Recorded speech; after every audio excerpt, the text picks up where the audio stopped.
آله وصحبه ومن والاه وبعد. Twawakaribisha tena katika sehemu ya pili ya barnamij ya kukumbushana na kuelimishana masala yanayofungamana na ibada ambao tunaokusudia na kujiandaa kwenda kuitekeleza ibada hii ya hija.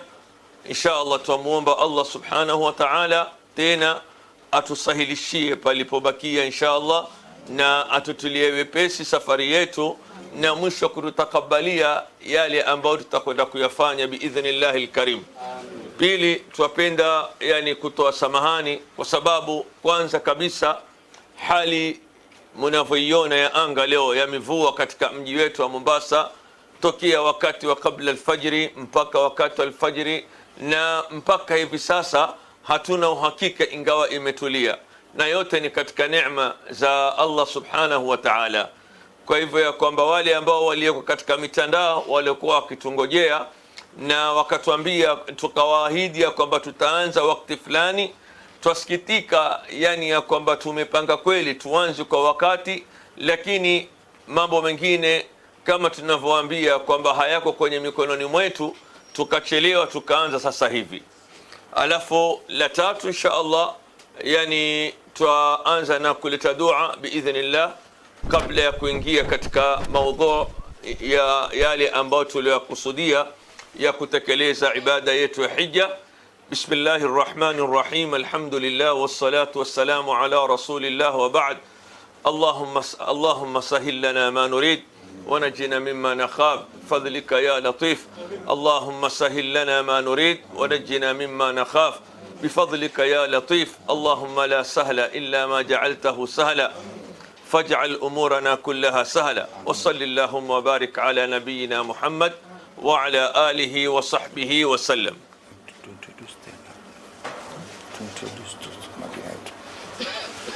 قبل ya kuanza insha Allah ya kwamba tutatoa introduction tena nyingine kwa mara nyingine, ili wale ambao walikuwa mwaka jana wiki iliyopita hawako leo waweko insha Allah. Kuanzia upande wangu wa kulia ni viongozi ambao waliokaa hapa mbele, ni ndugu yetu Al-Amin Ganzel ambaye tuko naye na ni moja katika viongozi katika msafara wetu wa haji. Halafu baadaye ni ndugu yetu hapa Ahmad Bahaidar ambaye yuko na Al-Buraq na ni moja katika viongozi, bali kiongozi mkuu wa msafara kama huu. Alafu upande wangu wa kushoto ni Ustadha Fatma ambaye tuko naye vile vile katika leo darasa, na vile vile tuko naye katika msafara kama hii biidhnillahi ta'ala, akishughulikia upande wa wanawake. Naam, nafikiri leo mazungumzo yatakuwa pengine ni mengi kuliko wiki iliyopita, sababu ya kwamba kuna mengi na kwamba safari imekaribia, na kukutana kwetu leo pengine ndio itakuwa ni mwisho mpaka siku ya safari. Kwa hivyo ya kwamba tutaeleza kadri ya vile tutakavyojaliwa, ili kuachia nafasi wenzangu na wao waeleze yale ambayo muhimu yanayofungamana na safari hii. Mimi upande wangu nitazungumzia kuhusu masala yanayofungamana na dini, masala yanayofungamana na dini, na upande wa dini, upande wa kidini katika masala ya ibada tutakuwa pamoja guu kwa guu, kuanzia mwanzo wa ibada hii ya al-Hajj mpaka mwisho.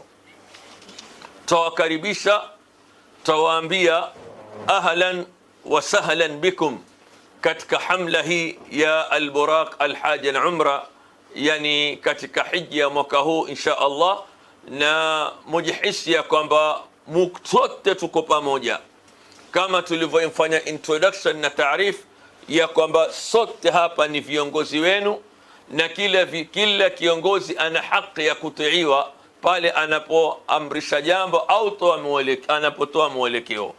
Kwa hivyo kwamba ni viongozi wenu, na tutakuwa na wasaidizi ambao tutakuwa nao katika safari hii yetu ya hija. Ndani ya wiki iliyopita, ndugu zangu, ya kwamba tulianza kueleza kwamba Allah subhanahu wa ta'ala ameiweka ibada hii, ambayo ibada hii yani ni ibada inayohusiana na nguvu na ibada inayohusiana na uweza. Ibada nyingine utakuta ni ibada ambazo mtu yule mwenye uwezo, ambaye hana uwezo sheria yani ikamkhafifishia, hawezi kutekeleza ibada ya saum kabisa. Ni mgonjwa ampigwa na malaria ndani ya Ramadhan, aambiwa ale, atalipa. Ikiwa ni mtu mzima au ni maradhi yake, maradhi ambayo hayawezi ndaa, atatoa kibaba.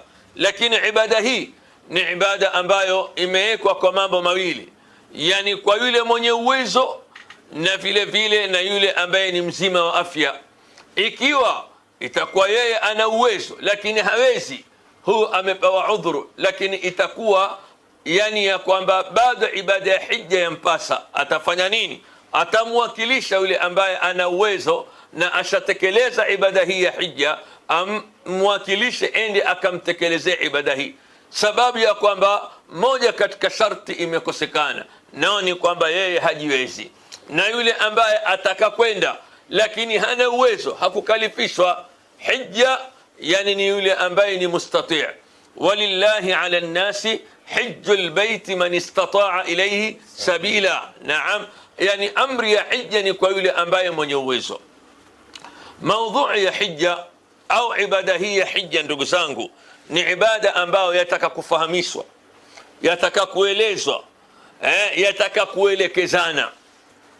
Kwa hivyo panapokuwa na mtu ambaye ni mjuzi katika masala haya, huwa pana sahali kubwa, na anakuwa yeye yani ana jukumu la kuongoza wenzake na kuongozana katika namna ya kutekeleza ibada hii kisawasawa, kwa sababu ni mtu ambaye mtu anatoa pesa zake, jasho lake, amechanga, amezumbua mpaka leo akasema sasa nishafika. Halafu leo ende akafanye kitu ambacho hajui afanye nini, au afanye mchezo, au asiwe serious na ibada. Ni huzuni kubwa sana, na ni jambo ambalo lasikitisha. Na mwanzo tulipokuwa grupu imefunguliwa, tuna nasaha tulitoa. Hizi karatasi ambazo tunganyiziwa sasa hivi tuliziweka katika group, tukawaambia na pengine darasa za miaka iliyopita, kuwaambia jamani, anzeni kusoma ibada hii ya haji, mbali na kwamba tutaelezana na mbali ya kwamba tutakuwa pamoja, ili ujue angalau kitu gani ambacho utakwenda kufanya. Ibada hii ina fadhila nyingi sana, ina ubora mwingi sana, ya kwamba hija ni ibada ambayo inampelekea mtu asamehewe madhambi yake akiitekeleza vizuri, kana kwamba akirudi nyumbani kwao kana kwamba siku atakuwa kana kwamba siku alotoka katika matumbo ya mamake, yani msafi kabisa. Na Mtume asema, man hajja falam yarfuth walam yafsuq raja'a ka yawmi waladathu ummu. Ibada hii ya hija ni katika afdalul a'mal, ni katika amal ambao ni bora. Mtume sallallahu alayhi wasallam alipoulizwa ayul amali afdal, amali gani ambao ni bora, akataja baadhi ya mambo. Moja katika mambo akasema wal hajjul mabrur, na hija ambao ndani yake ni safi, haina dhambi, haina lolote. Kwa hivyo hili lapatikana katika nini? Hija. Hija ni vile vile kwa wanawake, kwao ni jihad, kwao ni jihad. Bibi Aisha radhiyallahu anha alimwambia nani? Mtume sallallahu alaihi wasallam, afala nujahidu ma'akum, au katika riwaya nyingine ya hadithi, ala nisai jihadun, wanawake na wao wana jihadi. Naam. Mtume akamwambia, lakunna ahsanu jihad wa ajmalu, nyinyi mna jihadi bora tena nzuri, alhajj. Kwa hivyo jihadi ya mwanamke hakufaradhishiwa kwenda kupigana, jihadi yake ni kule kwenda kuitekeleza ibada ya nini? Ya hija. Sahaba mmoja Allah alimuumba na maumbile ya kwamba yeye ni dhaifu, hawezi kwenda kupigana. Amwambia Mtume, ya Rasulullah, inni jabanun, inni dhaifun, mimi ni muoga, yani shakhsia ya umbile lake, mimi ni dhaifu, nifanyeje? Mtume sallallahu alaihi wasallam akamwambia, yani halumma ila aljihad la shaukata fihi, nenda katika jihadi ambayo haina tabu, haina dhiki. Kwa hivyo almuhim, ibada hii ina fadhila, na fadhila zake ni kwamba moja katika mambo ambayo yanayopatikana ndani ya ibada hii, inamjenga imani ya mtu kitabia na inamjenga imani ya mtu kitauhid. Na ndio tukazungumza katika malengo ya kuwekwa ibada ya hija ni tahqiqu tauhid, mtu apate kumpekesha Allah, amwabudu Allah, amtakase, akitoka pale aendelee katika hali ile vile vile. Ikhwa hujjaj baitullahi alharam, yani ya kwamba sisi katika darasa yetu hii ya leo twaizungumza safari yetu, namna tutakavyoiandaa na inavyotakikaniwa kuandaliwa tokea hapa na mpaka kufika kule, tokea hapa na mpaka kufika kule. Mambo gani ambayo yani mtu aanze kujiandaa nayo akiwa bado yuko hapa? Naam, jambo la kwanza miongoni mwa mambo ambayo yatakatujiandae nayo kabla ya kuondoka, al-iktharu min al-istighfari wat-tauba, kukithirisha kuleta istighfar, kukithirisha kuleta tauba. Jambo la pili miongoni mwa mambo ambayo yataka mtu ajiandae nayo, yani ya kwamba yeye yuondoka yuenda katika safari, na mtu anapokwenda safari hajijui safari ile itakuwa vipi. Yatakikaniwa ikiwa ulimkosea mwenzako muombane msamaha, yatakikaniwa ikiwa una deni uilipe au umwakilishe mtu ambaye ataweza kulipa. Waweza kama wakati huu unapokwenda haji waweza kutatizika kwamba kutolipa. Sasa nenda kwa yule ambaye anayekudai, bwana mimi nenda haji lakini wanidai, insha Allah mimi nitakuja nitakulipa, na umweke mtu nyuma ya kwamba laula tokea lolote huyu ataweza kunilipia na kusimamia deni langu, na katika sheria hilo limeruhusiwa. Jambo la tatu miongoni mwa mambo ambayo yatakikaniwa Muislamu yani afanye ni kuandika wasia. Usiseme ya kwamba kwani nitakufa. Watakikaniwa ya kwamba uhusie wakati ambapo utakapokuwa wewe waondoka kwenda yani kutekeleza ibada ya hija, sababu hujui. Na vile vile mali yako ambao utakao kwenda nayo iwe ni mali ambao ni halali, sababu wewe watarajiwa kwenda kutekeleza ibada ya hija, Allah aitakabal amali yako ile. Yale yote ambao tulioahidiwa atalipa mhujaji hayawezi kupatikana ikiwa ndani ya mali yako kuna shubha. Inna Allaha tayyibun la yakbalu illa tayyiba, Allah ni mzuri, hakubali illa yale mambo ambayo ni mazuri. Kwa hivyo jamani, ya kwamba tuhakikisheni yani ya kwamba yale mali yetu ambayo tutakao tutaitumia katika safari hii iwe ni mali ambayo ni halali na ni mali ambayo yani hayana shubha. Jambo jingine miongoni yani ya kwamba mambo ambayo yule mhujaji kabla ya kuanza safari yake ayafanye, akae katika vikao vya khairi kama hivi, mahali unsikia ya kwamba kuna darasa zinazofungamana na masala ya haji, na wewe ni mhujaji, nenda kasikize upate faida, ujue ya kwamba mimi nenda yani nenda fanya nini, najifunza nini. Na ikiwa katikati ya ibada kama ile, kama mlivyoambiwa na ndugu yangu Bahaidar wiki iliyopita, ikiwa hujui jambo lolote la dini uliza, usione haya, usione haya. Ikiwa ni kuona haya, wangeona haya bibi Aisha radhiyallahu anha. Ikiwa ni kuona haya, angeona haya Asma bint Umais. Asma bint Umais alijifungua na akapata mtoto akiwa yuko ndani ya ibada ya hija, akenda akamtuma mtu akamuuliza Mtume, je, nifanye nini? Je, kama angejificha ingekuwa haifai. Kwa hivyo ndugu zangu, ya kwamba haya ni mambo ambayo yanayofungamana na ibada hii ya hija. Lazima yani ya kwamba kabla yani ya kwenda kuitekeleza ibada hii ya hija, matayarisho haya yaweko. Lazima watu wajifunze ibada ya hija na ujue wenda fanya nini. Ikhwani fillah, ikhwani hujjaj baitullahi alharam, mahujaji wa kwenda kuizuru nyumba ya Allah subhanahu wa ta'ala, hija ni ibada, na kama tulivyoelezwa hapa sasa hivi kuna sampuli tatu za hija: kuna ifrad na kuna qiran na kuna tamattu. Katika hii karatasi pamphlet tulizoeleza hapa au tulizowaganyia, yani masala haya yamo au sampuli za hija hii ziko. Kwa hivyo suala moja ni kwamba la kujiuliza, mimi nenda kuitekeleza ibada ya haji, katika sampuli hizi tatu sisi tutafanya ibada gani? Au sampuli gani ya haji? Sampuli gani ya haji ambayo yani ya kwamba sisi tutakwenda kuifanya? Naam, sisi yani kawaida hufanya ile ambayo aliyochagua Mtume sallallahu alaihi wasallam. Mtume alihiji mara moja, na katika kuhiji kwake, wakati alipokuwa masahaba watoka Madina kuja Makka, sasa kuna ambao walikuwa wametia nia ya kufanya hija peke yake ifrad, na kuna ambao walikuwa wametia nia ya kufanya hija na umra pamoja ambao ni qiran, na kuna ambao walikuwa wametia nia kufanya hija ya tamattu.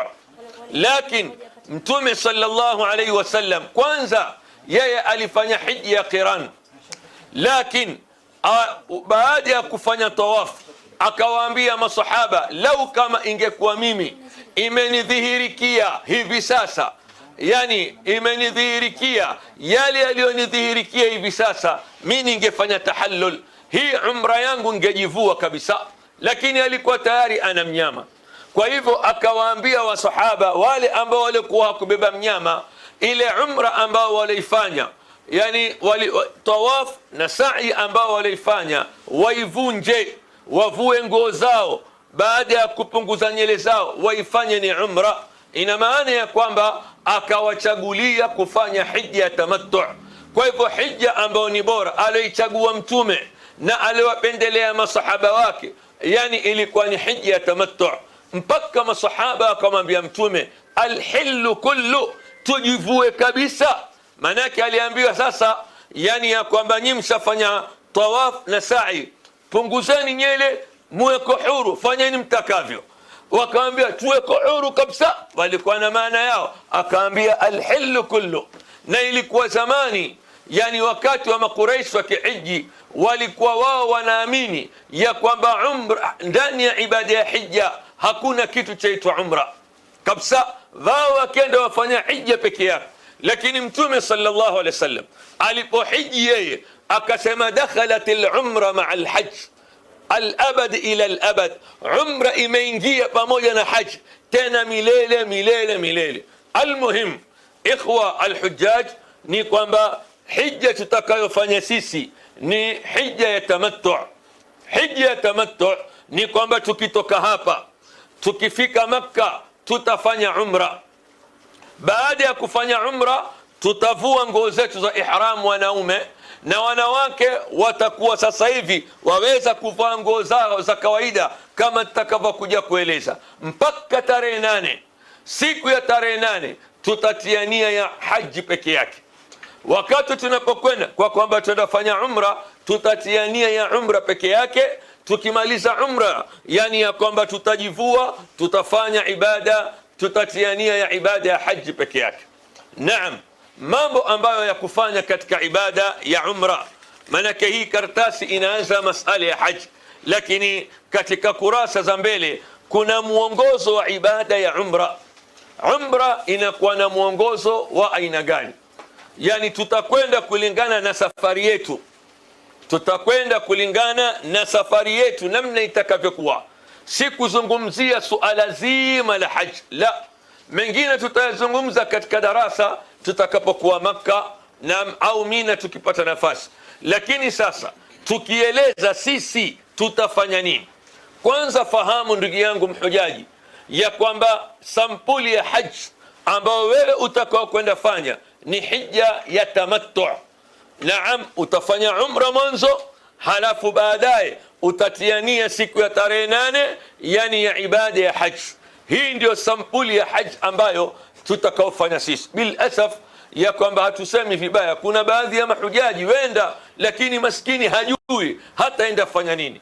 ile sampuli ya hija gani uenda fanya. Wewe sio kama uliza hujaji akwambia bwana mimi nitakwenda tusijui mimi na mtu agent wangu ataniongoza, la, si sawa. Hii ni ibada. Mtume kabla ya kutoka kwenda kuitekeleza ibada ya hija alikaa kama tunavyokaa sisi, akawafundisha masahaba wake namna ya kuitekeleza ibada hii ya haji. Taban tutakuwa katika usafiri kama tutakavyokuja kuelezwa, yani kutoka Mombasa Nairobi Dubai, alafu Dubai mpaka Jeddah. Kwa hivyo kuna baadhi ya mambo kidogo yani yanayotakikaniwa kufanya hatutaweza kufanya tukiwa njiani. Naam, sababu jambo la kwanza ya kwamba ile siku ya kuondoka ni sunna, yani ya kwamba mtu ajisafishe. Nikisema kujisafisha, jisafishe kukata kucha, jisafishe kunyoa nywele zinazostahiki kunyolewa katika mwili wako. Naam, jisafishe ya kwamba kuanza kuoga josho la ihram, ya kwamba mimi naoga josho la nini, la ihram. Waoga kama kawaida na sabuni kama ya kawaida. Baada ya hapo, kwa kwamba sisi kuvaa ihram wanaume tutakuwa twavaa tukifika Dubai, kama mtakavyoambiwa ihram yako utaibeba vipi. Ukishatia nia kuoga josho la ihram, ukimaliza tuanza safari yetu sasa ya kutoka hapa yani mpaka Nairobi Dubai. Tukifika Dubai sasa, kabla ya kupanda ndege, ndio sasa tutaanza kuvaa ihram, nguo nyeupe. Mwanamume amewekewa kuvaa zile shuka mbili peke yake, havai kitu chengine, shuka mbili peke yake, na hafai kuvaa nguo yoyote ambayo itakuwa ina mviringo, kofia, fulana, nguo ya ndani. Hilo kwa mwanamume halifai. Na vile vile viatu vyake viwe ni viatu ambao vitakuwa ni open shoes. Naam, kwa hivyo kwamba wakati wa kupea tuko pale Dubai, tukiwa twajitayarisha kuvaa ihram, hakikisha kwamba ndani ya mwili wako hakuna kitu chochote mwanamume. Naam, na waweza kujitia manukato kwenye mwili. Kama una manukato yako waweza kujitia nayo kwenye mwili, lakini usijitie katika nguo, utajitia katika mwili zile ihram. Mwanamke yani hakuwekewa nguo maksus ila avae mavazi ya stara. Wanaovaa nyeupe wavae, wanaovaa rangi, lakini vazi lake liwe la stara la kumstiri mwili wake. Vazi lake lisiwe na mapambo, na avaa nguo yoyote ila wakati atakapofika miqat, mahali pa kutiania sasa, yani hafai kuvaa gloves, atavaa socks na niqab pia avai. Ikiwa ni kuvaa niqab, manake atajilazimu kuvaa niqab. Kuna mtandio au kuna sampuli ya kuvaa ile niqab, pengine Ustadha Fatma ngoja kidogo tamaliza, ushanifahamu. Lakini mwana yani ya kwamba hataruhusiwa. Kwa hivyo na nguo nyingine zote za mwanamke yuwavaa, hana asicho kuvaa isipokuwa niqab akiwa ndani ya ibada ya umra, na gloves ni jambo ambalo la kujitia manukato, ni jambo ambalo halifai. Kwa hivyo baada ya hapa yani ya kwamba twajitayarisha, hatujatia nia ya umra, twajitayarisha ndugu zangu mahujaji, hatujatia nia ya umra. Nia ya umra tutatia tukiwa ndani ya ndege.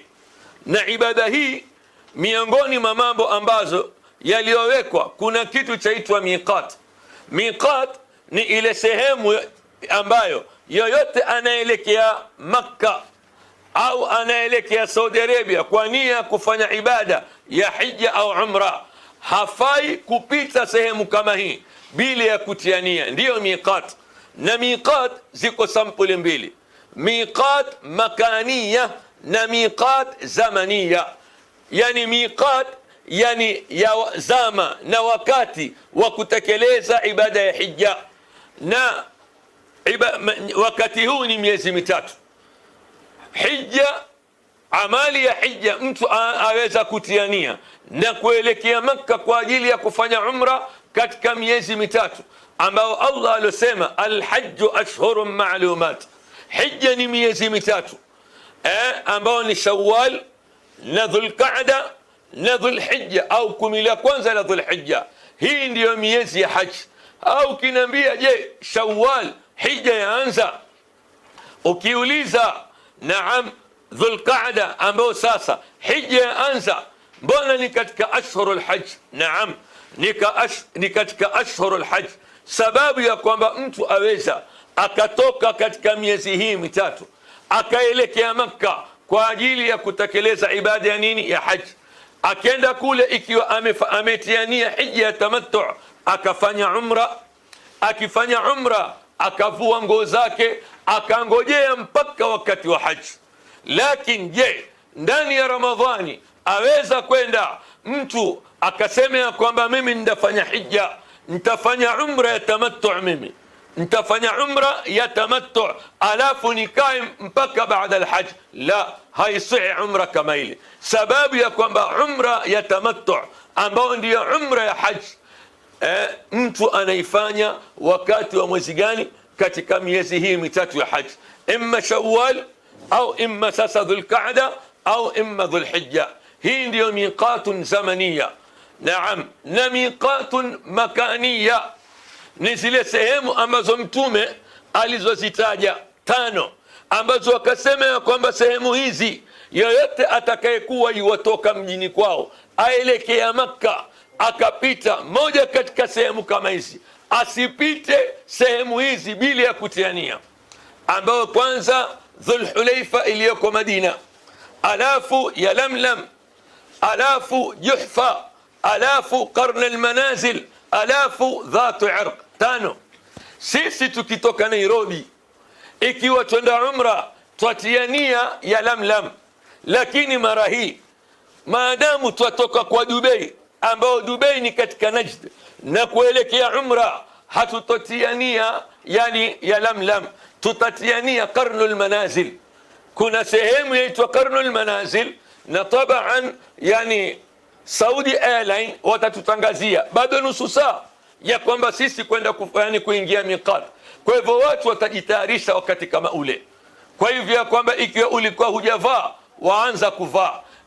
Ulikuwa umvaa nusu mathalan, wenda jitayarisha, wavaa shuka yako mwanamume ya chini na shuka yako ya juu, wafinika bega lako, wafinika bega lako. Na mwanamke atavaa kama tulivyoeleza, nguo yako ya kawaida.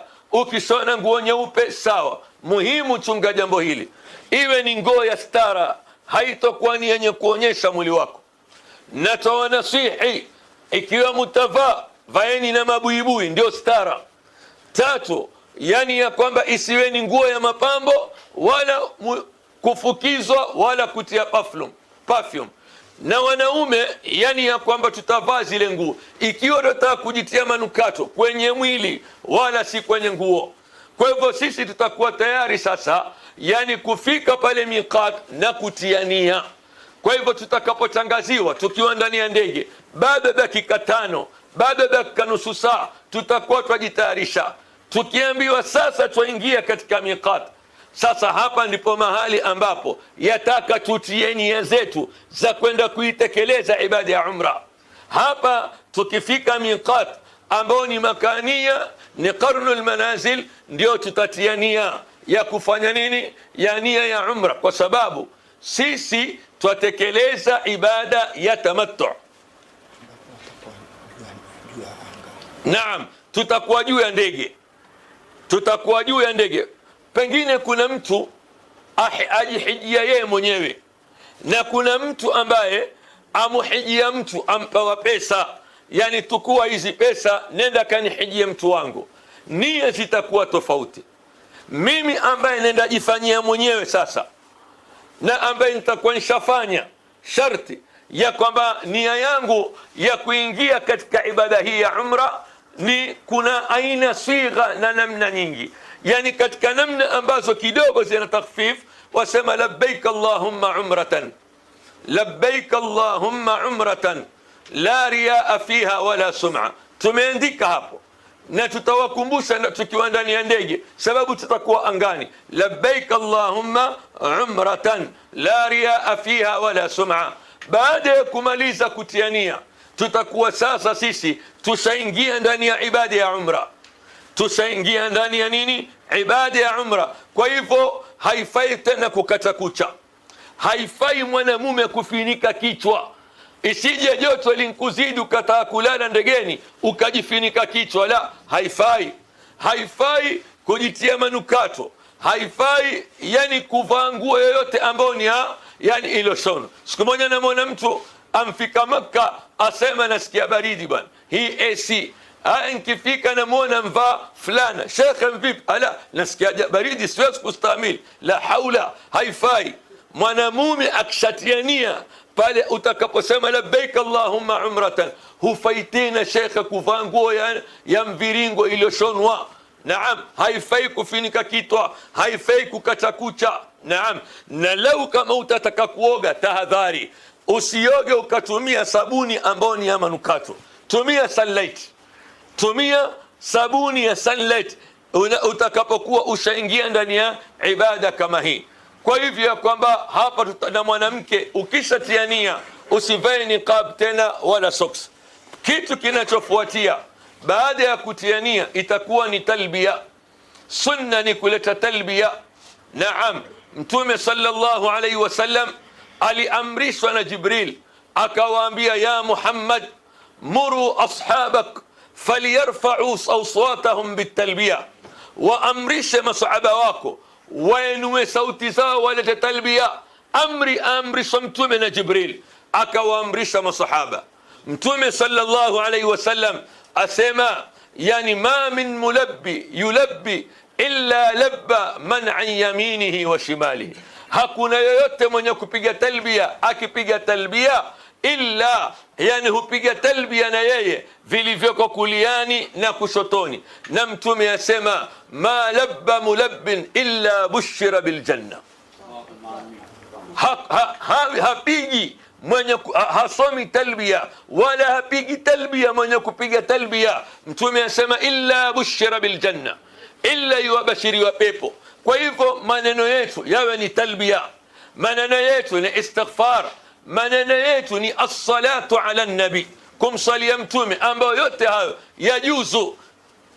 Lakini almuhim uwe wajishughulisha katika yale mambo ambayo ya kheri na talbiya kuleta mpaka tutakapofika yani Jidda kuteremka. Na tukiteremka tutakwenda manake kufanya ijraat za migration mpaka kutoka tutaelekea Makka. Tukiwa kwenye gari pia tutaweza kuleta talbiya, waweza kuleta nyuradi, waweza kusoma Qur'ani mpaka tutakapofika Makka. Tukifika Makka kazi itakuwa ni ya viongozi, yani kutuelekeza na kutupa kila watu watakaogawanyiwa kakae katika grupu kwenye room zao. Watu watawekwa katika group yani room zao, halafu baadaye tutaambiwa wakati gani ambapo watu watashuka kwenda kutekeleza ibada ya umra, wakati gani ambapo watu watakwenda kutekeleza ibada ya umra. Hapa napenda kusisitiza jambo moja. Yawezekana ya kwamba wewe ushafanya walillahi alhamd hii mara yako mara ya pili, au ushafanya umra. Ikiwa utajiona ya kwamba la, mimi natosheka kwenda kutekeleza peke yangu, naweza nenda, hatukukataza. Lakini jambo moja tu, tuombe ruhusa, toa habari, jamaa mimi bwana afwan natangulia, mimi najisikia bado niko sawa, nenda mimi na babu na mwingine, twashuka twenda mapema kufanya umra, nenda. Na ukisema kwamba utawangojea wenzako mwende pamoja, fabiha wa neema. Na ikiwa utasema kwamba la, mimi nitatangulia, nitafanya mimi, sina neno jamaa, nyinyi nendeni, fabiha wa neema. Lakini muhimu jambo moja jamani, tuheshimu viongozi na msafara. Jamani, wataka subra. Haya malipo ya mtu kuwa tahuru na moto, yani kuwa kama siku alozaliwa na mamake, haya malipo makubwa, na hayalipo hivi hivi, yani ya kwamba mtu kaanza kutokwa na maneno na kulalamika na kutukana, la, kwa yule ambaye atakuwa na subra. Kwa hivyo ibada hii jamani, tuambiana yatakikaniwa tuwe na subra. Tutakapokuwa na subra ndani ya ibada hii, yale malengo ya hija tuliyoyataja yatatimia. Wewe utapata radhi za Allah. Kuna kitu gani jamani kama kupata radhi za Allah? Kwa hivyo subra ni kitu muhimu. Naam. Sasa hija yetu tunasema ni hija gani Sheikh? Tamattu. Sasa itakuwa ni wakati wa kwenda kuitekeleza ibada hii ya umra insha Allah. Wakati ukifika, kila mmoja atatoka hali ya kuwa anaudhu. Hapa viongozi watataja, ikiwa mtu hawezi kwenda kufanya tawafu kwa miguu mpaka awe na kigari, pengine masafa yeye hayamhimili, au akizunguka atashikwa na kisunzi, je, mimi nitafanya nini? Nitasaidika nini? Haya yatazungumzwa na viongozi. Naam, sisi tutatoka hapa ndani ya hoteli kwenda kutekeleza ibada ya umra pamoja. Naam, hali ya kuwa tuna mifuko yetu hii, utaweka viatu vyako, utafunga kwa nyuma. Kwa hivyo itakuwa ni alama, na mtaeleza, nafikiri Al-Akh Ganzel ameeleza namna tutakavyokuwa katika kule kwenda katika kuitekeleza ibada hii ya umra. Tukifika pale tutakwenda mpaka msikitini, tuna udhu wetu. Tukifika msikitini sasa, wanaume watakuwa na ihram zao kama kawaida, ila tukifika msikitini sasa, bega lako la mkono wa kulia utaliacha wazi. Tutaoneshana bega lako la mkono wa kulia wakati wa kuingia kwenda kufanya tawafu, kwenda kufanya umra, yani ya kwamba utaliata wazi. Wanawake watakuwa kama kawaida. Tutaingia msikitini, tutasoma dua ambayo manake tuliofundishwa na Mtume sallallahu alaihi wasallam, yani kuileta katika tunapoingia msikitini. Allahumma iftah li abwaba rahmatik. Naam, tutaingia moja kwa moja. Tukiingia tutakuwa twaelekea kwenda kutekeleza ibada sasa ya umra.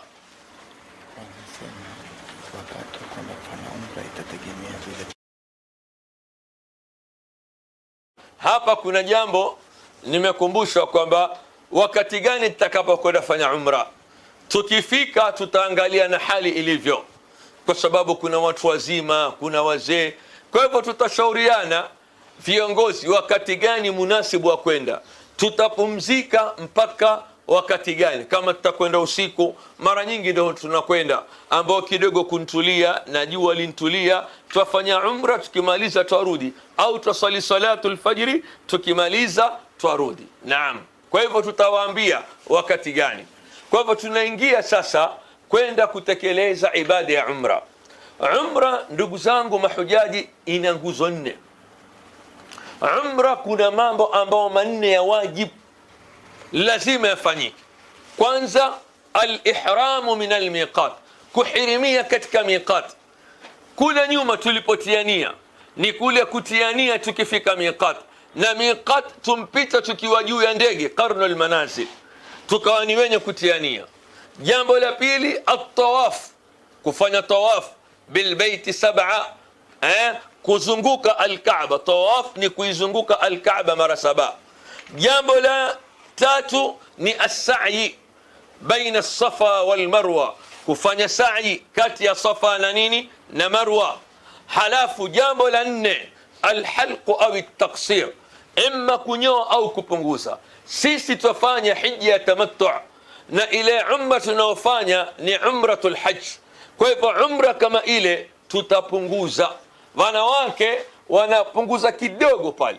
Naam, ustadha atawaonyesha ya kwamba wanapunguza kidogo, wanaume wanapunguza kiasi, ili ya kwamba ile siku ya hajj tukimaliza tutanyoa kabisa. Lakini ya kwamba hii tutakuwa ni wenye kupunguza, kwa vile sote yani tuwafanya hija aina moja, hija ya tamattu. Tuanza na umra mwanzo, tutamaliza twajiweka huru, twajifungua, alafu tutakuwa twangojea ibada ya haji. Sasa tukifika pale, yani namna ya kuitekeleza ibada ile ya umra, tukishaiona al-Kaaba, masahaba kina Ibn Mas'ud radhiyallahu anhu walikuwa wakiinua mikono yao, wakiinua dua, wakisema Allahumma anta as-salam wa minka as-salam fahayyina rabbana bis-salam. Hii ni dua ambayo kina sahaba Abdullah ibn Mas'ud na masahaba wengine wakileta. Halafu twaingia katika Kaaba, yani kuweza kutekeleza kufanya ibada ya tawaf. Ibada ya tawaf inaanza wapi? Inaanza kwenye Hajarul Aswad. Hajarul Aswad ni jiwe ambalo lina fadhila kubwa Mtume asema mwenye kulibusu hajarul aswad litamshufaia siku ya Kiyama, madhambi yake anasamehewa mwenye kulibusu hajarul aswad. Naam. Sasa utufika mahali kama pale, yani umra tunaanza kwenye hajarul aswad, kwenda kwenye hajarul aswad hatuwezi kwa sababu kuna msongamano. Hivi sasa kuna alama ya taa za rangi ya kijani, ambao alama ile taa za rangi ya kijani tutakwenda mpaka pale kwenye alama ya rangi ya kijani. Ikiwa iko hapa nyuma yangu, twasimama ile kwenye ile taa, alama ya taa rangi ya kijani, twaelekea pale ili patuelekeza kwenye hajarul aswad, sababu ile taa ya rangi ya kijani mwangaza yamuelekea, manake imeelekea mpaka kwenye hajarul aswad. Kwa hivyo wasimama waelekea ile taa inapokwenda kwenye hajarul aswad. Sasa hapa ndipo utakapoweza kuanza kutekeleza ibada haji. Kwa hivyo namna ya kuanza tawaf, utanyosha mkono wako wa kulia wasema bismillah Allahu akbar, Allahu akbar.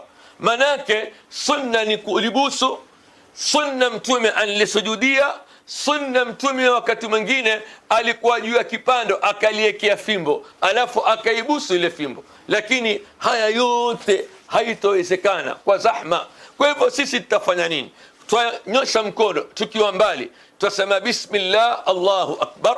Sasa tukisema bismillah Allahu akbar, hapa ndipo tutakapokuwa ni wenye twaanza kutufu, twazunguka Al-Kaaba. Na wakati tunapotufu ibada ya sa'i, mtu ataka ajishughulishe na dua ya aina yoyote. Una kitabu chako, una lolote ambalo wakulisoma, muombe Mola wako pale, lete adhiya zako, lete adhkari zako. Muhimu ya kwamba wakati tunapokuwa twatufu, twaizunguka Al-Kaaba, lete dua utakazo, lete dua unavyoweza, jiombewe mwenyewe. Kwa hivyo sisi sasa twaanza kuitufu ile nyumba ya Al-Kaaba.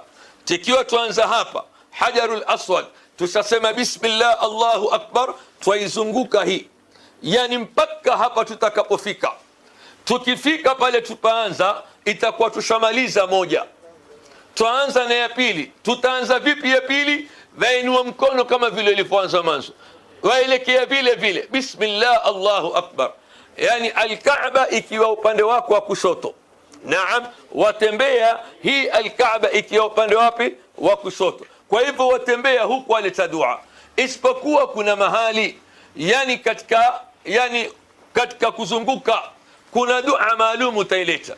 Ukifika sehemu yaitwa Ruknul Yamani.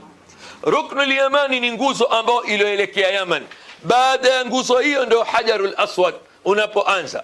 Sasa baina ya nguzo hizi mbili, ukishafika Ruknul Yamani, wenda kumaliza ule mzunguko mpaka kwenye Al-Kaaba, na mpaka kwenye hajarul aswad, utasema rabbana atina fid dunya hasana wa fil akhirati hasana wa qina adhaban nar. Kila utakapofika katika Ruknul Yamani, wenda kumaliza baina ya Ruknul Yamani na hajarul aswad, kati ya nguzo hizi mbili, utasema rabbana atina fid dunya hasana wa fil akhirati hasana wa qina adhaban nar. Kwa hivyo kwamba wewe wazunguka saba. Pila ukifika pale ulipoanza, utakuwa wewe wafanya nini? Yani ya kwamba wewe ukifika pale utakuwa sasa wewe unaanza tena saba. Ukianza hakikisha wahesabu ya kwanza, ya pili, ya tatu, ya nne, ya tano, ya sita, ya saba. Ile ya saba ambao utakapokuwa wewe wenda maliza, ukishafika pale wenda maliza, ushamaliza ya saba, hunyoshi mkono. Ile ya saba ukimaliza hunyoshi mkono, waondoka sasa hivi, utakuwa ushamaliza tawafu.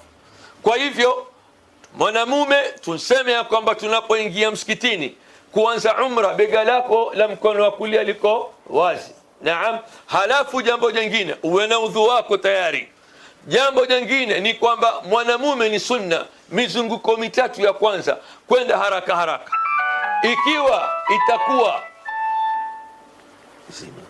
Ikiwa itakuwa kumejaa, na taban kumejaa, utakwenda, tutatembea kama kawaida. Na mara nyingi kama nilivyosema Ganze ya kwamba huwa kumejaa kabisa. Kwa hivyo tutakwenda kutembea, lakini kujua ya kwamba lao mtu atapata nafasi ya kwenda haraka haraka, mwanamume mizunguko mitatu ya kwanza atakwenda, mizunguko minne iliyobakia atatembea. Naam, lakini kwa sababu ya kwamba zahma, taban tutatembea kama kawaida. Kwa hivyo hii ndiyo tawaf. Tawaf sharti yake uwe na udhu. Lau udhu utakutanguka utafanya nini? Udhu ukikutanguka waweza ukatoka ukenda ukatawadha, kuna mifereji. Ukija utaendelea na pale ulipokuwa umesimama. Ikiwa ilikuwa ni yani ya tatu, yani raundi ya tatu, utaanza ya tatu mpaka kumaliza. Hii ndio tawaf. Tukishamaliza kufanya tawaf, sasa kilichobaki itakuwa ni kusali rakaa mbili za sunnatu tawaf. Sunnatu tawaf katika maqamu Ibrahim, nia ni kusali rakaa mbili za tawaf, rakaatai at-tawaf, yani na rakaa zenyewe zasaliwa katika maqamu Ibrahim. Ikiwa katika maqamu Ibrahim itakuwa pana fujo na zahma, tutasali katika sehemu yote katika msikiti, na taban huwa tusali sehemu yote katika al-Kaaba. Kwa hivyo watiania kusali rakaa mbili za tawaf, na hizi wasali wakati wowote. Kwa hivyo sunna, ikiwa utakumbuka, rakaa ya kwanza ukisoma suratul Fatiha utasoma suratu ayyuhal kafirun. Rakaa ya pili ukisoma suratul Fatiha utasoma suratul Ikhlas. Haya tumeeleza. Naam, baada ya hapo kumaliza ni sunna kwenda kunwa maji ya Zamzam. Sunna, mtume alikunywa maji ya Zamzam, na mtume asema bora ya maji ya Zamzam, khairu ma'in ala wajhi al-ard ma'u Zamzam, maji bora katika ardhi hii ni maji ya Zamzam. Akasema mtume, yani ma'u Zamzam lima shuriba lahu, maji ya Zamzam kwa ile nia ambayo mtu alikunwa. Ikiwa nia ya shifa, inshallah itakuwa ni dawa. Na mtume asema tofauti baina ya mu'min na mnafiq. Mu'min akinwa maji ya Zamzam amini kwamba ni dawa, yuwanwa mpaka yuwashiba sawasawa. Munafiq huwa ana shere, anwa kwamba ni kweli, hebu njaribu. Kwa hivyo ya kwamba maji ya Zamzam kunwa, maji ya Zamzam mutajitia kwenye kitwa, wa hakadha. Tukishamaliza mahala hapo, tutakuwa tushamaliza ibada ya tawaf. Tushamaliza ibada ya tawaf, na hivi tawaf tunavyofanya ndio tutakavyofanya katika tawaful wadaa, katika tawaful ifadha na tawaful wadaa. Katika tawaful ifadha tutakuwa hatuna nguo, hatuna ihram, tutatufu na nguo zetu. Na tawaful wadaa ambao tawafu ya kuaga, tutafanya tawafu peke yake. Sisi tutafanya haji ya tamattu. Kwa hivyo tukifanya umra tutafanya tawaf na sa'i.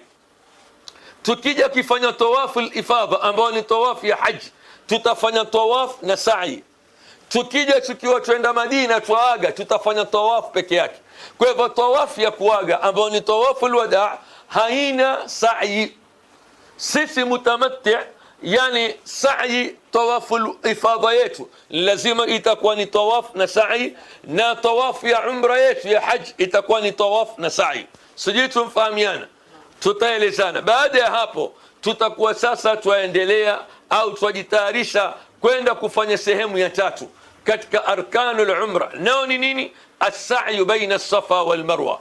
Mtume sallallahu alayhi wasallam asema kwamba is'au fa inna Allaha kataba alaykum as-sa'i, fanyeni sa'i, Allah anwafaradishia nyinyi ibada ya sa'i. Naam, hapa kuna kurejea tena kwa Hajarul Aswad kumaliza kumaliza. Naam, la tumesema naam, la ni sunna unapomaliza maji ya Zamzam. Ikiwa utakuwa una wakati na nafasi ipo, waweza ukaja kwenye Hajarul Aswad ukainua mkono ukasema bismillah Allahu akbar. Naam, ikiwa patakuwa pana nafasi. Ikiwa patakuwa hapana nafasi na zahma, tutaondoka moja kwa moja baada ya Zamzam kwenda kutekeleza ibada ya sa'i, kuzunguka baina ya Safa na Marwa, ambapo hii ina tarehe ya bibi yani Hajara alipokuwa amtafutia mwanawe maji Ismail, akaenda huku na huku huku na huku mpaka Allah akaeka miujiza ya kutimbua kisima cha Zamzam. Tayib, sasa baada ya hapo tunakwenda kutekeleza ibada ya sa'i. Tusisahau sisi tutafanya hija aina gani? Tamattu. Naam, tutakwenda mpaka karibu na mlima wa Safa. Tutawaonyesha, tutakuwa pamoja. Na wakati mwingine jiekeni tayari, tutaweza kupata nafasi tukafanya tawafu chini na tukafanya sa'i chini. Wakati mwingine pakawa njaa, tukaambiwa tutafanya tawafu juu na sa'i juu, ambao ni kubwa kidogo. Hii ekeni katika mentality yenu. Naam. Au tuweza tukafanya tawafu chini, ikifika kwa sa'i kumfungwa, tuambiwa manake nendeni juu. Hii jiekeni tayari katika mentality. Muhimu ni kutekeleza ibada ya sa'i. Kwa hivyo tutakwenda kuitekeleza ibada ya sa'i baina Safa wal Marwa. Tukifika pale karibu na mlima wa Safa, tutasema aya hii, inna Safa wal Marwa min sha'airillah. Hivi ndivyo Mtume sallallahu alaihi wasallam katika hadithi ya Jabir alipokea al-Imam Muslim, falamma dana min as-Safa, alipokurubia Safa alisema aya hii, inna as-Safa wal Marwa min sha'airillah. Anakwenda moja kwa moja mpaka katika mlima wa Safa. Tukifika katika mlima wa Safa, tutapanda kwenye mlima wa Safa, tutaelekea al-Kaaba. Mlima wa Safa waweza kuwa ni huu ambao mimi ninasimama, tuelekea kwenye al-Kaaba. Tukielekea kwenye al-Kaaba, tukiwa tuiangalia sasa, twasema maneno haya, Allahu akbar, Allahu akbar, Allahu akbar, mara 3. Alafu twasema la ilaha illa Allah wahdahu la sharika la, lahul mulk wa lahul hamd wa huwa ala kulli shay'in qadir. La ilaha illa Allah wahda anjaza wa'da wa nasara 'abda wa hazama al-ahzaba wahda. Haya maneno twayasema tukiwa sasa tuko katika mlima wa Safa, tumepanda tuelekea al-Kaaba. Halafu tukishasoma maneno kama haya, ni sunna kuinua mikono kuleta dua katika sehemu ambazo ndani ya ibada ya haji dua inakuwa ni mustajab, pale mtu anapokuwa katika mlima wa Safa au mlima wa Marwa akileta dua hii. Kwa hivyo tutaleta dua hii, na maneno haya ni sunna kuleta mara 3. Tukishamaliza kuleta dua hii, kila mmoja kuomba dua, na tukiomba dua tukimaliza tuanza tena haya maneno. Mara ya 3 tutashuka. Ikiwa patakuwa na msongamano, na mara nyingi huwa tualeta mara moja, tualeta mara moja haya maneno na dua. Tukimaliza tuondoka mlima wa Safa twenda Marwa. Hii mara 7 waihisabu vipi? Ni kwamba tukitoka sasa Safa twenda Marwa huwa ni 1, na tukitoka Marwa kuja Safa ni 2, 3, 4, 5, 6. Tukimalizia sasa, tutamalizia kutoka Safa kwenda wapi? Marwa. Wakati wa kufanya sa'i baina Safa wal Marwa, yani ya kwamba ni kama tawaf. Waweza kusoma Qur'an, waweza ukawa na uradi wako, waweza ukawa dua yako, jishughulishe. Naam. Vile vile wakati wa kwenda kutoka Safa kwenda Marwa, kuna sehemu kuna taa rangi ya green, yani kuna taa rangi ya green mara 2 huku na huku. Sasa taa rangi ya green hizi ni kwamba mwanamume akifika pale mahali kwenye taa rangi ya green atakwenda mbio kidogo. Mtaona watu atakwenda mbio kidogo pale mpaka kwenye taa rangi ya green ya mwisho. Ukishafika pale wasimama, tuwasubiri wanawake waje kwa miguu. Wao hawendi, waje kwa miguu, watembea, twaelekea. Tukifika Marwa sasa, tutapanda kwenye kilima cha Marwa au mahali popote. Halafu tutaelekea tena Kaaba kama vile mwanzo tulivyofanya Safa. Tulete dua ile ile ambayo tuleta Safa. Naam, pale Marwa tutaileta. Tukimaliza twashuka na adhkari zetu, twaelekea tena Safa. Naam, itakuwa ni hiyo ya pili, kwa sababu yani ya kwanza ni kutoka Safa kuja Marwa, na ya pili kuja Marwa kwenda wapi jamani? Safa. Na vile vile wakati wa kutoka Marwa na kuja Safa, na kuja katika Safa, tukifika mahali baina kuna taa za rangi ya kijani, tutakwenda mbio kidogo wanaume, kama vile tulifanya katika tulipokuwa kutoka Safa kuja Marwa. Naam, na itakuwa ni mara 7 vile vile. Mara ya 7 tutamalizia kutoka Safa kwenda Marwa. Tukifika Marwa hatutaleta dua ile ya 7. Sasa ikiwa tutoka Safa twaja Marwa, sasa ndio raundi ya 7. Tukifika pale hatuleti dua, tutakuwa tushamaliza. Kwa hivyo tumetiania katika miqat, tumefanya tawaf na tumefanya sa'i. na tunasema ya kwamba umra ina ruknu ngapi, nguzo ngapi? 4. Kwa hivyo imbaki moja ni ipi? Kunyoa au kupunguza. Sisi kwa fanya tamattu hatunyoi kipara, tutapunguza. Naam, na wanawake watakata kidogo peke yake, na tukisha punguza, naam, na wanawake kishakata, sasa pale itakuwa tushamaliza umra. Tushamaliza umra, tunakwenda nyumbani, tunavua nguo zetu za ihram. Naam, alhamdulillah, yani tunakuwa huru ya kufanya chochote, na mwanamke atavaa niqab na atavaa gloves, atakuwa ashamaliza ibada ya nini? Ya umra. Sasa sehemu ya kwanza ya hija ya tamattu tushaifanya. Itakayobakia sasa ni yani kutekeleza ibada ya haji. Kutekeleza ibada gani? Ya haji. Taban tutakaa pale Makka mpaka siku ya haji. Haji yani ya kwamba yaanza tarehe 8, tarehe 8, tarehe 9, tarehe 10, tarehe 11, tarehe 12 na tarehe 13. Hizi ndizo siku za gani? Za haji. Hija yaanza tarehe 8 ambayo yaitwa yaumut tarwiya. Tarehe 9 ambayo ni yaumu Arafa. Tarehe 10 ambayo ni yaumu nahri, ile yaumu al-Eid. Tarehe 11 yaitwa yaumu al-Qarri. Tarehe 12 yaitwa yaumu an-Nafr al-Awwal, na tarehe 13 yaitwa yaumu an-Nafr ath-Thani. Tarehe 11, 12 na 13 siku hizi zaitwa ayamu at-tashriq, siku ya kuondoka kwenda Mina. Kawaida ya kwamba sisi hufuata mipangilio ya serikali ya mabasi, sababu ya jam, sababu ya msongamano.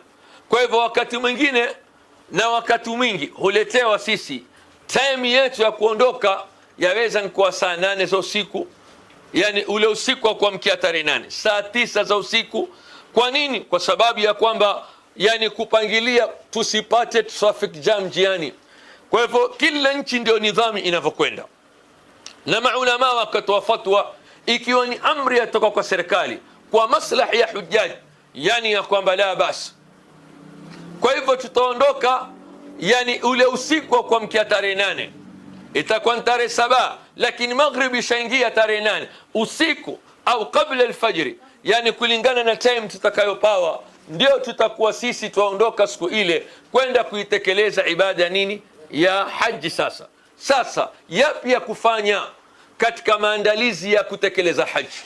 Nafikiri ninasema ukiwa hapa Mombasa, maandalizi ya kwenda kuitekeleza ibada ya umra ya haji ya tamattu tumeeleza, na vile vile utakapokuwa Makka utajisafisha, utakata kucha kama vile nilivyofanya mwanzo. Tukiwa tuko Makka nyumbani, tukifika Makka tukisajisafisha, tutaoga kwa nia ya josho la haji. Kwa nia ya josho la nini? La haji. Tutatia nia, tutaoga. Baada ya kuoga sasa, yani kila mmoja atajiandaa na kuvaa mavazi ya haji. Mume atavaa shuka zake 2 za ihram kama vile alivyofanya, atavaa shuka ya chini na juu, havai kitu. Mwanamke vile vile atavaa kama alivyokuwa sasa, ajitayarisha kutekeleza ibada ya umra. Baada ya hapo, tukiwa bado tuko pale pale nyumbani au ndani ya gari, kabla ya kuondoka tutatia nia ya haji. Tutatia nia sasa ya haji. Tutasema labbaik allahumma hajjan, labbaik allahumma hajjan. Tukishatia nia hii, naam, tutakuwa tayari tushaingia katika ibada. Kwa hivyo baada ya kutia nia itakuwa ni talbia, itakuwa ni talbia. Tuendelea, tuanza talbia mpaka tutakapofika Mina. Tukifika Mina, yani ya kwamba ile siku ya tarehe 8 tutashinda Mina. Naam, na Mina pale itakuwa ni ibada, yani watu kuleta adhkar, talbia, kusoma Qur'an, na mfumo wa namna tutakavyosali Mina. Mina tutasali sala za rakaa 4 zote, tutasali 2 adhuhuri tutasali rakaa 2 badala ya 4. Wakati wa adhuhuri taadhiniwa, kutakimiwa tutaswali rakaa mbili. Al-asri vile vile kutaadhiniwa kutakimiwa tutaswali rakaa ngapi? Mbili. Hatuswali 4. Na maghrib tutaswali 3 na isha 2. Naam, lakini kwa wakati wake. Hii ndio tofauti tunapokuwa Mina.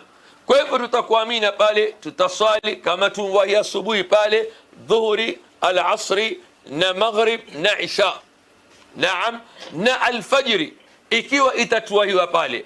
Lau kama magari yani yatatoka mapema kulingana na utaratibu wa mipangilio wa magari ya serikali ya kuondoka kabla alfajiri au baada ya usiku kuelekea Arafa, itakuwa hapana budi watu watatoka, watakuwa moja kwa moja ni wenye kuelekea wapi? Arafa. Tukifika Arafa pale tarehe 9 sunna, tukifika pale Arafa tutaingia mahemani. Sote hatuwezi kwenda kule Urana au hatuwezi kwenda yani Namira alipokuwa antoa mtume khutba na akaswali. Watu wataelekea mahemani yao. Wakifika mahemani watapumzika, wataleta adhkar, watakumbushwa maneno mawili matatu. Naam, sasa kitu ambacho ni muhimu katika siku ya Arafa, watu wakithirisha kuleta adhiya. Kwa hivyo tukifika pale yani ya kwamba siku ile ya Arafa wakati wa dhuhuri tutaswali dhuhuri na al-asri pamoja, lakini rakaa mbili mbili. Kutaadhiniwa kutakimiwa tutaswali dhuhuri rakaa mbili, alafu kukimiwe kuswali asri rakaa ngapi? Mbili. Tutachanganya dhuhuri na al-asri qasran wa jam'an, kupunguza na kukusanya pale wapi? Arafa. Tunapomaliza baada ya hapo huwa ni wakati wa kuleta dua. Sasa watu wa kukithirisha kuleta dua ni siku muhimu sana, na fadhila za Arafa tutakuja kuzungumza. Yani ya kwamba baada ya pale itakuwa ni kujishughulisha na kuleta dua, na huwa tunaleta dua kila mmoja kivyake. Tunatoka nje ya mahema tunaleta dua pamoja mpaka jua litakapokutwa. Jua likitwa sasa watu watakuwa waondoka Arafa waelekea Muzdalifa. Tukifika Muzdalifa pale, jambo la kwanza tutaswali maghrib na isha.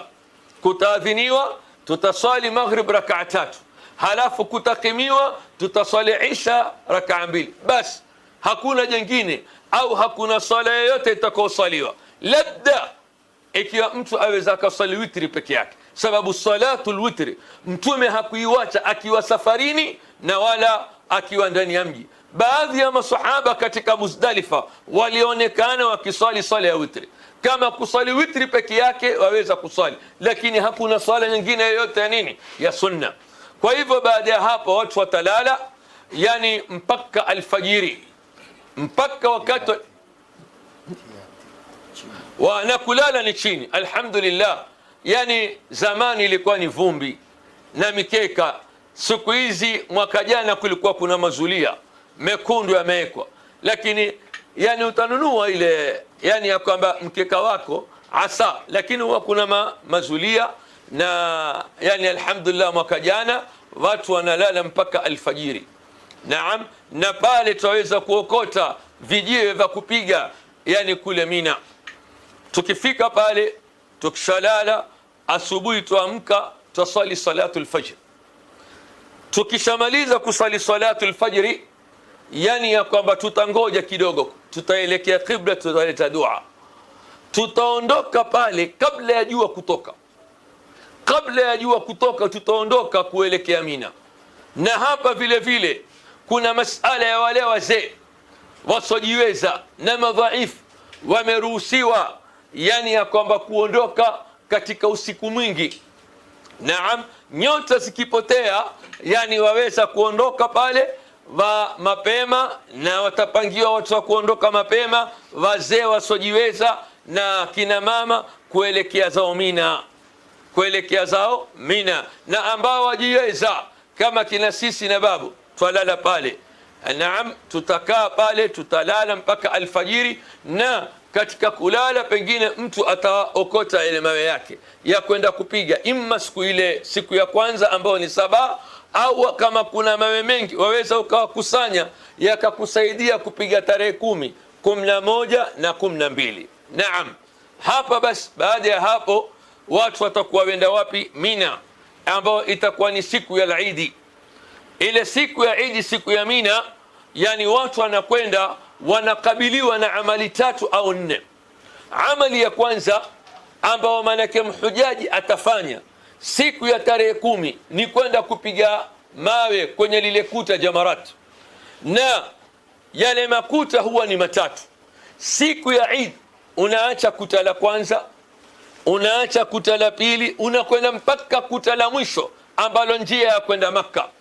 Ukifika pale umvijiwe vyako 7 unakwenda piga, yani hakikisha jiwe la dunda kwenye ukuta, unakwenda pale wapiga jiwe 7, kila jiwe wasema Allahu akbar, Allahu akbar, Allahu akbar, Allahu akbar, Allah 7.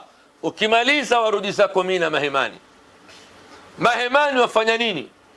Yani kuna kunyoa, kuna kuchinja, ambao kuchinja tutakuwa tushachinjiwa, lakini tutanyoa. Ukishanyoa sasa pale waweza kuvua nguo zako za ihram, ukaoga, ukavaa nguo za kawaida. Ikiwa una nguvu siku ile ile ya kwenda kufanya tawafu al-ifadha, waweza utakwenda kufanya tawafu al-ifadha, sababu amali hizi Allah amezitaja kwa mipangilio. Thumma liyaqdhu tafathahum waliyufu nudhurahum waliyatawafu bilbayt al-atiq. Naam, yani mujisafishe taka zenu, mutekeleze nadhiri zenu, mwende mkatufu. Kwa hivyo yule ambaye atakuwa aweza kwenda akafanya tawafu al-ifadha, ahlan wa sahlan. Hawezi, utarudi mahemani. Ukisharudi katika mahema sasa, yani ukishanyoa, naam, ukishavua nguo zako za ihram, wapumzika. Kuchinjiwa bwana Bahaidar atakuwa shatochinjia. Baada ya kumaliza hapo sasa ni kupumzika tu, hakuna kwingine, tutakuwa pale mahimani. Naam, na wakati tunapokwenda piga mawe, yani tukipiga mawe talbiya huwa ishakwisha. Talbiya tuianza tukienda Mina tarehe 8, tarehe 9 tukiwa Muzdalifa. Ile siku ya Eid ukishamaliza kupiga mawe huwa ile talbiya ishakwisha, huwa ni takbir na dhikrullah.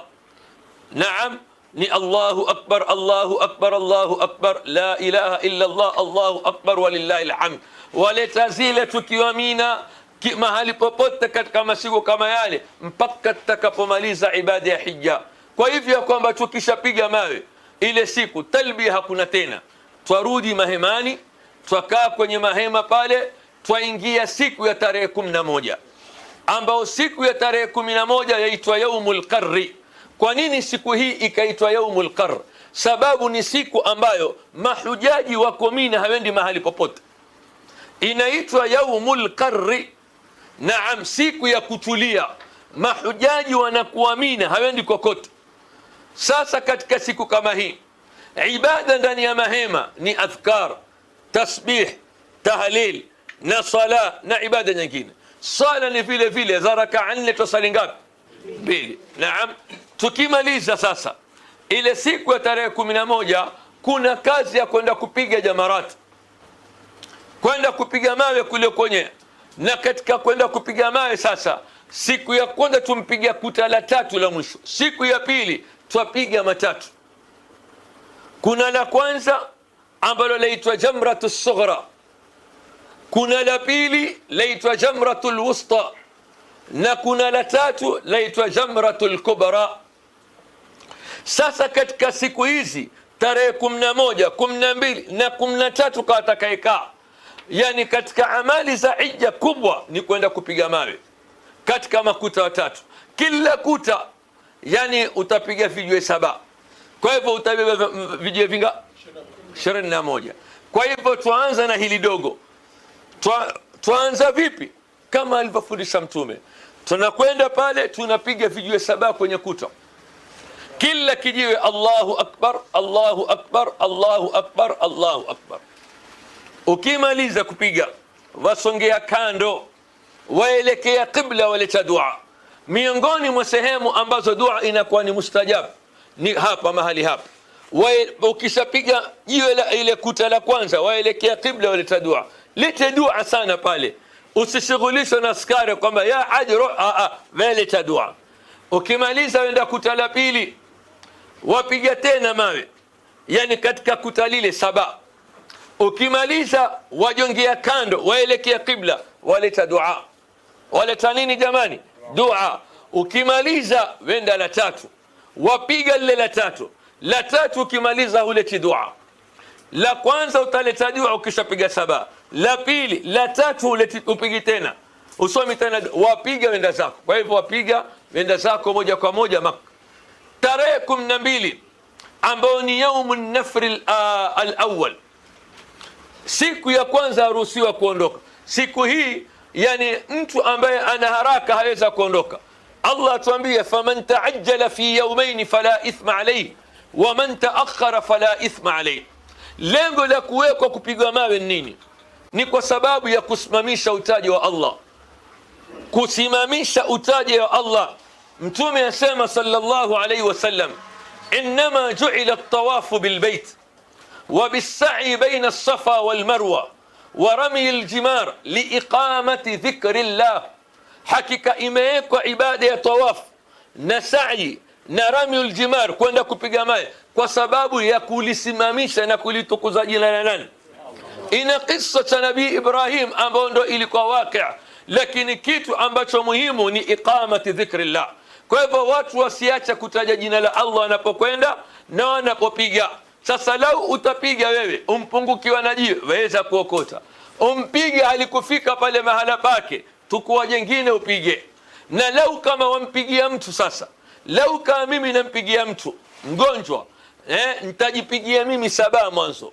7 Allahu akbar Allah. Nikimaliza na tukua ya yule ambaye nilomwakilishia kumpiga. Naweza mtu mzima, mama, mamako, mzazi wako hawezi kwenda, waweza kutukua ukampigia, lakini piga 7 mwanzo wewe mwenyewe, alafu uwapigie watu wanaopiga. Kila mtu na mawe yake, usende ukapiga yote pamoja. Kuna mtu mmoja, yani siku moja nilimuona asema takia nini sasa bwana, ninapiga yote pamoja. Sasa naam, na mwingine ananiambia asendi tena bwana, tarehe 11 tunakwenda kupiga mawe.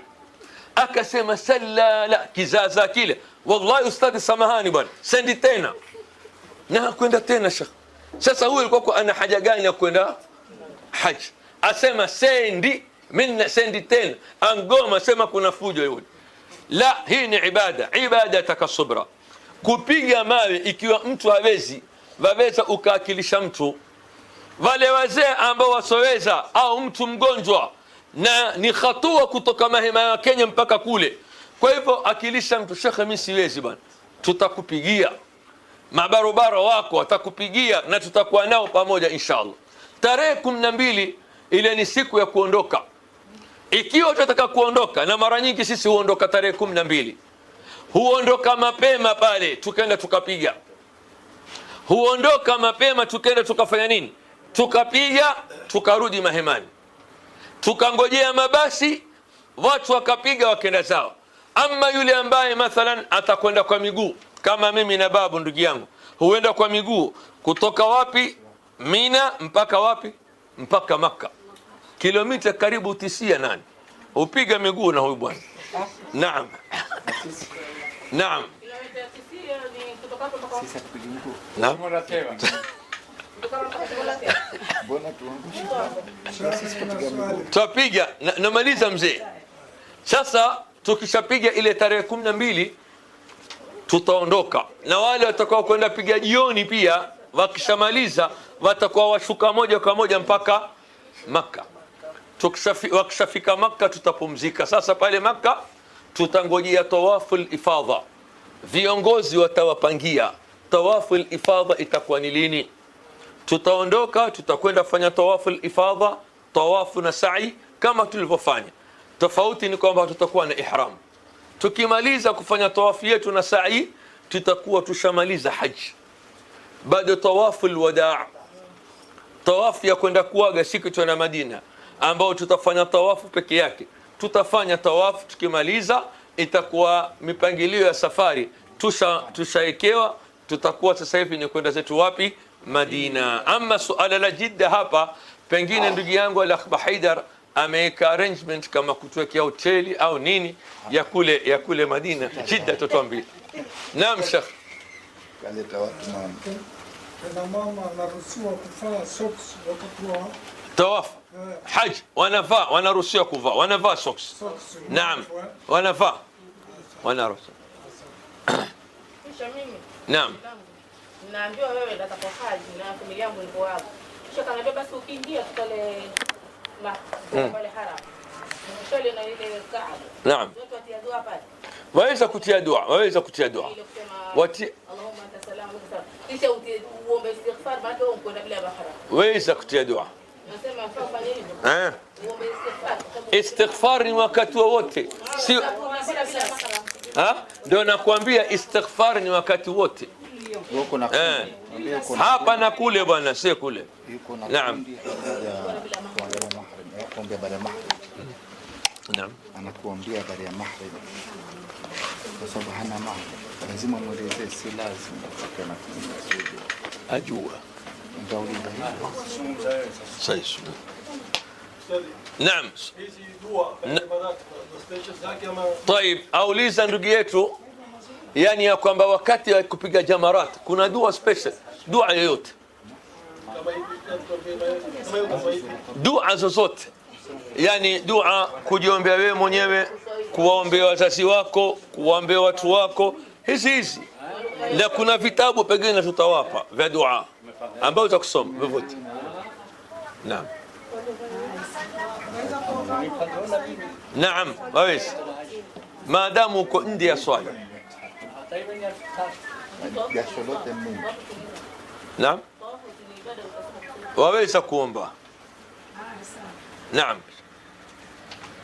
طيب شا baada ya kufanya umra kwa niaba yako utakuwa na time pale katikati. Je, waweza ukafanya umra kwa niaba ya mtu mwingine? طيب, anauliza suala, baada ya mimi kufanya umra pale nishamaliza, hapa katikati naweza kumfanyia mtu wangu umra? Waweza, waweza wowote. Naam. Na kutoka hapa yani ya kwamba wenda Tan'im, wenda Masjid Aisha.